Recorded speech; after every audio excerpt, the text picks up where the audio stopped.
you doing? I'm good. How are you? I didn't know You look, we were I know starting. me neither. I said, are we recording now? You look beautiful. Thank you. You have that nice engagement and glow. Thank you. You have a great glow too. I'm Kayla. This is Matt. We're from Pop Crush, and we are so excited to talk to you about your brand new song, Okay, Not to Be Okay. Thank you. I'm so excited to talk about it. So, the song came at a perfect time because I don't think any of us are really okay. You know, we're in the middle of this pandemic. People are losing their jobs, losing their family members. You know, we have the racial unrest that's happening, and so many powerful people that we all looked up to, like Kobe Bryant and Chadwick Boseman, passed away. So, as someone who has been through so much in your life, can you expand on what okay, not to be okay means to you? Okay Not to Be Okay is an anthem for unprecedented times that we're in right now, where there's civil unrest, there is a global pandemic happening. People are losing their lives every single day. People are losing loved ones every single day. And it's just a reminder that hopefully will get stuck in people's heads right now, that will remind them that it's okay not to be okay.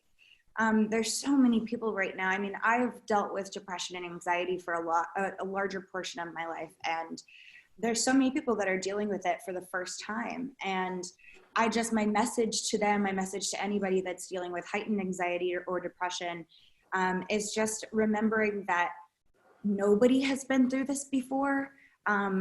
These are really, really weird times, and it's okay not to be okay. You're not alone. Demi, I just want to first say thank you.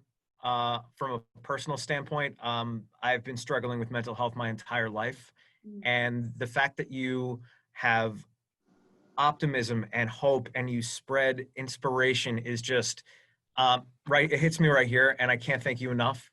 I think it's so important what you're doing.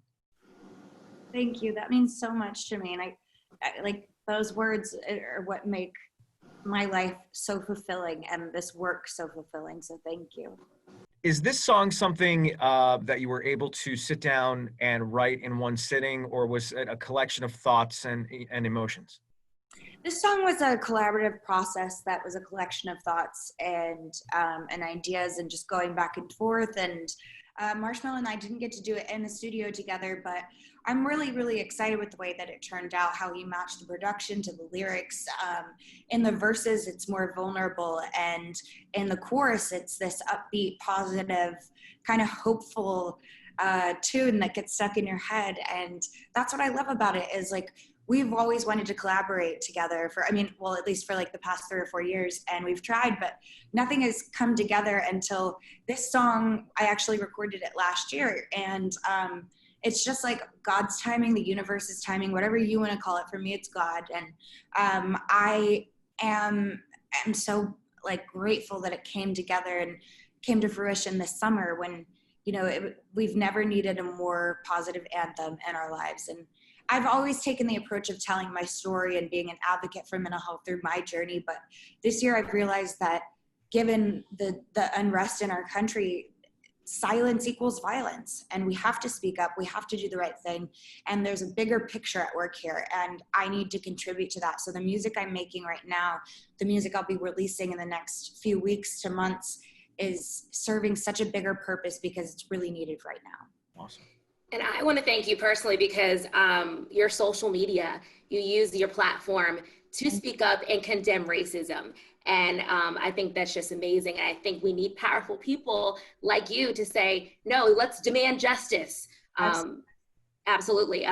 But you released a music video as well with the song, and you're kind of talking to your younger self, the younger version of yourself. So if you personally could look back at the Sunny with a Chance girl, what would you tell her today? So I answered this question earlier, and I'll say it again because I feel like it's really important. I talk to my younger self on a daily basis. I mean, the background of, well, the screensaver is my fiance, but the background of my phone is like me and my younger self. And so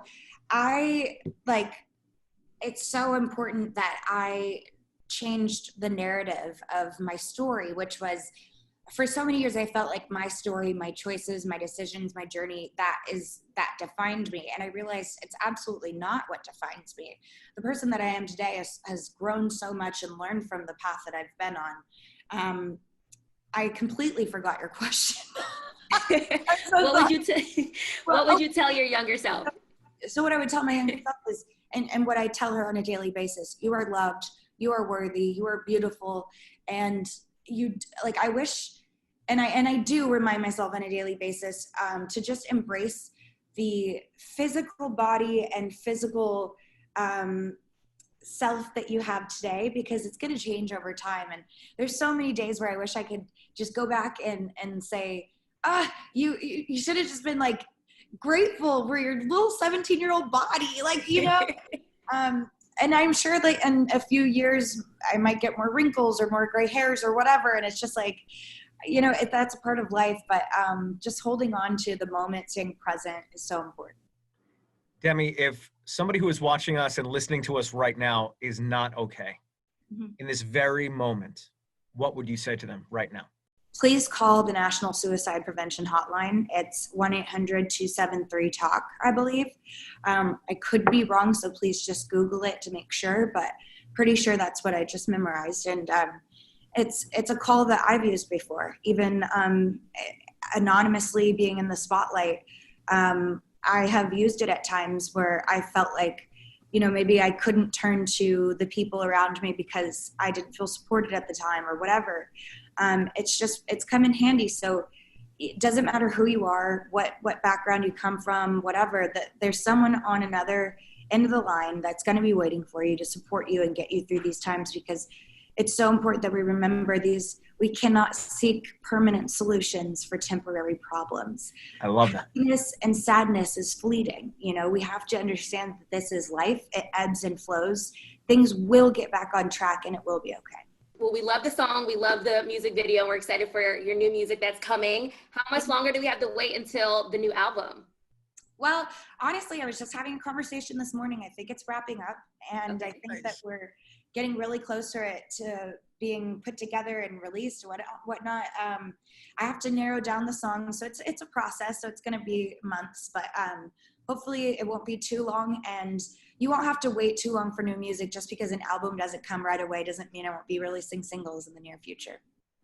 I have to throw in an engagement question because I'm nosy. Have you started looking at dresses, and what style are you thinking? I have started looking at dresses, but the thing is with the pandemic, it's like, on one hand, I would love to elope because my life is so public and I want to keep it sacred between me and him.